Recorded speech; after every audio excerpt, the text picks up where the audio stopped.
This video is dedicated to Milton Friedman, who was born 102 years ago on this day. Thank you for being the voice of reason in a world that often rejects rationality itself. So, I have officially joined the Republican Party. I made a video announcing this that lasted about a minute.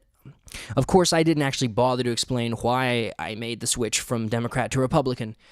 This was intentional, as I knew it would take way too long, and I'd probably have to do a much more prepared, scripted video to explain my thought process, and while I was at it, maybe just a complete description of my political philosophy. This is that video. As many of you probably already know, I spent most of my life as a leftist, or at least a Democrat. My father was, and still is, a socialist who never voted Republican in his entire life, Now, my parents may have divorced when I was in first grade, and I lived with my mom, but my father nevertheless became a great influence on me throughout my childhood and teenage years. It's actually pretty ironic that it was he, with his open-minded liberal nature, that sort of began me on my path to eventually becoming a right-winger. Now, my story isn't unique. Countless other millennials have traveled this very same road. Odds are that some of you watching right now took a similar journey. I could write a book about it, but the short of it, be me, weird but smart band kid who likes the Beatles, Monty Python, and Frank Zappa. Realize they're atheists, which creates a crisis of faith for a young Christian. Begin to question God. Look up atheism and see what it's all about. Become a fan of The Amazing Atheist. Renounce the church, religion, and spirituality in general. Spend most of the day watching YouTube atheists. Gamergate. Become a fan of Sargon of Akkad and an anti-SJW. 2016 election. Still a leftist and a Bernie supporter. Bernie cucks to Hillary. Heartbroken. Start to watch Trump, unwittingly absorbing his ideas. Vote Trump confidently, as a middle finger, and with hope for the future. Watch the media continue relentlessly to attack the God Emperor. Study right-wing political theory, including capitalism, nationalism, and libertarianism. Watch Stefan Molyneux. Discover the beauty of the free market and the sinful deceit of leftism. Realize that it was all because your leftist dad taught you to think for yourself. As you can tell, I didn't even really become a right-winger until after Trump's election. When I took the political compass test for YouTube back in 2017, I thought that in flipping from left to right, I had just completed, a radical transition in my political views. Little did I know, I was only about halfway to where I would end up. In retaking the political compass test in April of this year, I immediately slide to the right. Just like that, I was a far-right liberal. I know many, if not most, consider like that an oxymoron, but from my perspective, it seems as though leftists have inaccurately conflated right-wing economics with authoritarianism, while right-wingers have conflated liberalism with left-wing economics. Listen, it is true that in America and most Western countries, the two major parties are often one that is more liberal and left-wing and one that is more authoritarian and right-wing. But that doesn't mean that these terms are equivalent. Right-wing does not mean authoritarianism, and liberalism does not mean left-wing, okay? But if you're still not comfortable with calling me like a far-right liberal, you might try ultra-capitalist, moderate libertarian, extremely fiscally conservative while moderately socially liberal. Now, when I bought Nobel Prize-winning economist Milton Friedman's 1962 masterpiece, Capitalism and Freedom, I found the words on the page seemed to resonate with ideas that were already in my head. Friedman was simply stating the conclusions I already arrived at through my own reckoning, but in a way that I could never have dreamed is said better myself. I highly recommend that all of you check out any videos of Friedman that you find on YouTube. Consider adding Capitalism and Freedom to your reading list. This man is a freaking genius. So here comes the part of the video that I dread. When I actually have to lay out my political principles, both in general and in the context of the modern United States. Here we go. Number 1, my Constitution. The beauty and design of this document is so sublime that I consider it almost miraculous. This could be a video in and of itself, but suffice it to say that its mere brevity and almost skeletal structure is a testament to the intention of the framers to create a small government with an emphasis on devolution to state and local governments, which are closer to the interests of the individual. And believe me, the interests of the individual are paramount. Section 8 of the Constitution lists exactly what the federal government has the power to do. That's right, it doesn't list what the people have the power, it lists what the government has the power to do. And how many things can the government do? 18. 18 things. That's it. I know, right? 1.5, the Bill of Rights. Technically inseparable from the Constitution itself, it still deserves its own special mention. Free speech. Freedom of religion, the right to protest, the right to bear arms, protection from unlawful search and seizure, protection from cruel and unusual punishment, the right not to be forced to incriminate oneself.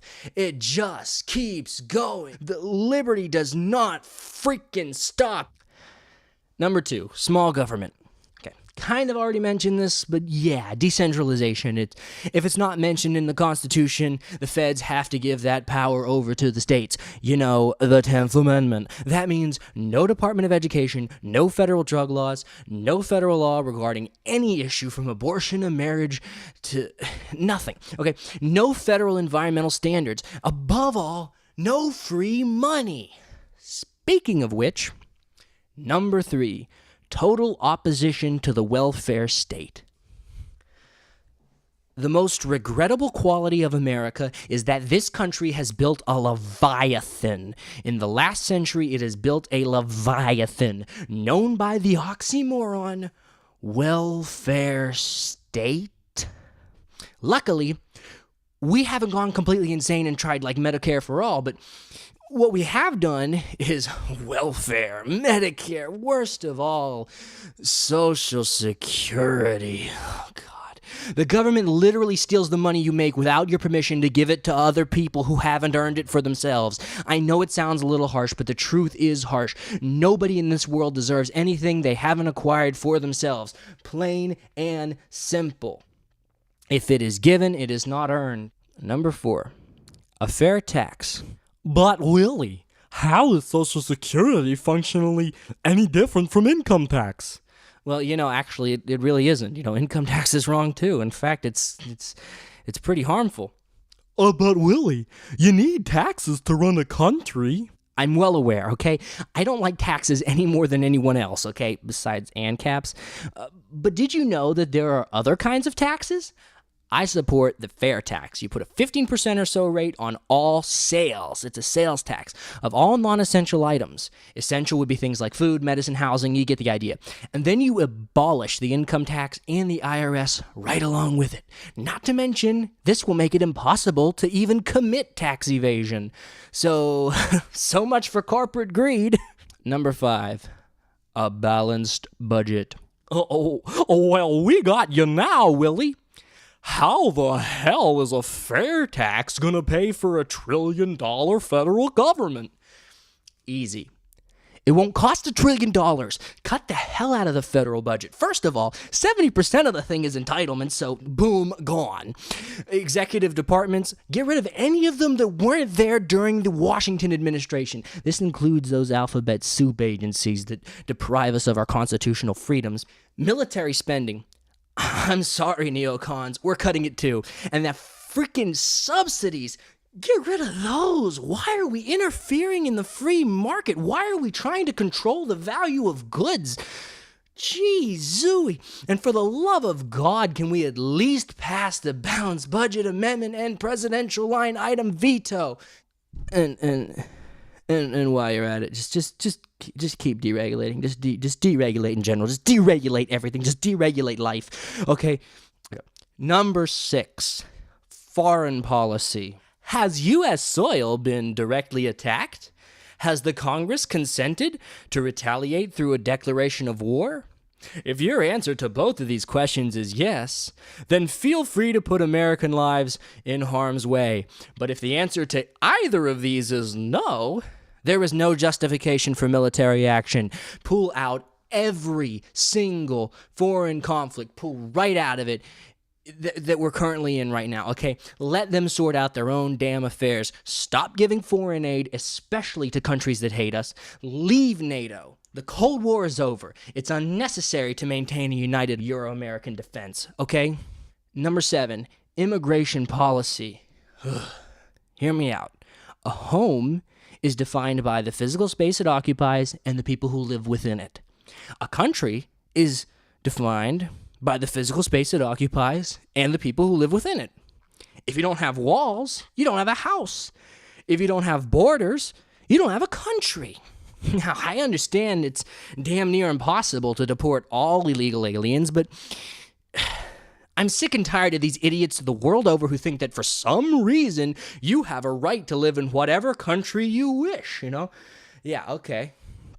The simple fact is you don't, okay? You can't break into someone's house and act like you live there.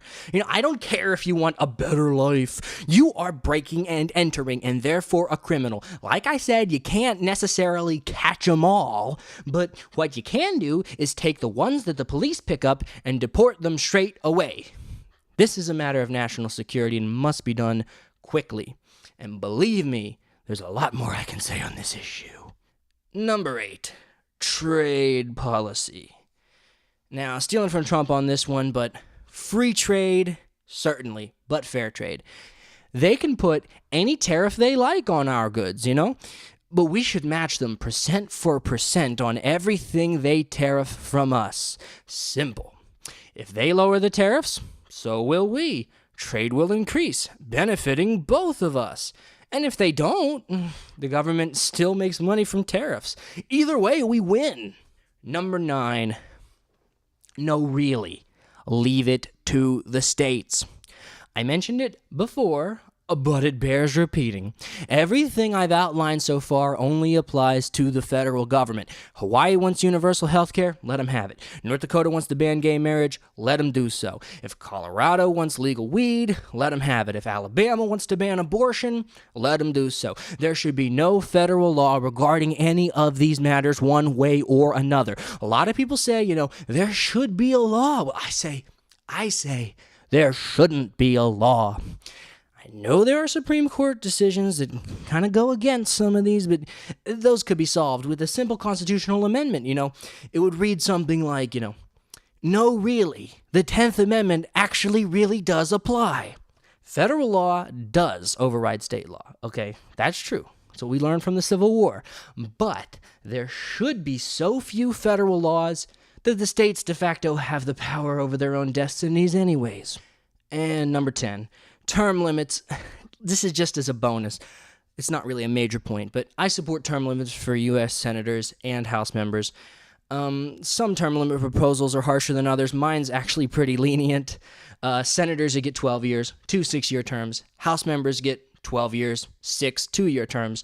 This would give a potential public servant a maximum of 24 years, which I think is plenty. Also, any congressmen or women currently sitting at the passage of the amendment would be grandfathered in, and they can continue running in perpetuity. That way they don't have to worry about voting themselves out of office, you know.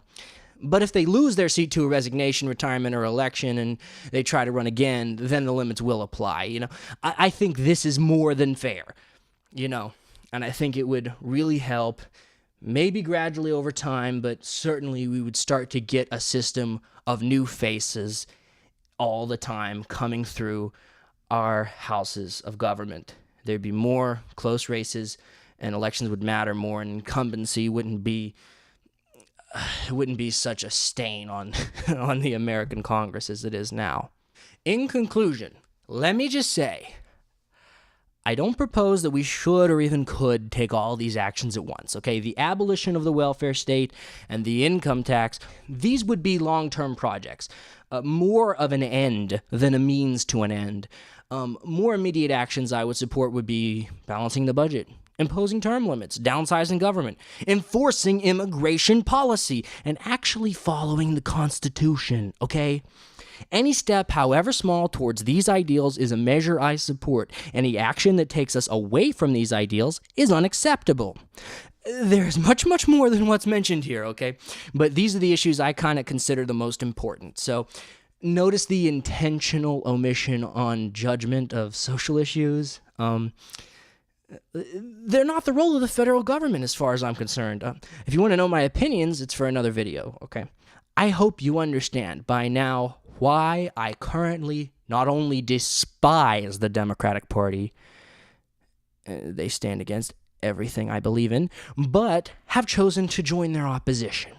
The Republican Party is far from ideal, but their vision for the country is much closer by leaps and bounds to what I want than any other viable party. It doesn't say much because there's only 2 viable parties, but really, the majority of my views are essentially the logical extremes of mainstream Republican policy, just minus the authoritarian social bent, you know? I guess I'll just end this with a great quote that sort of boils down my general philosophy of government. A government big enough to give you everything you want is a government big enough to take from you everything you have. Gerald Ford. Thank you for watching. This one was fun.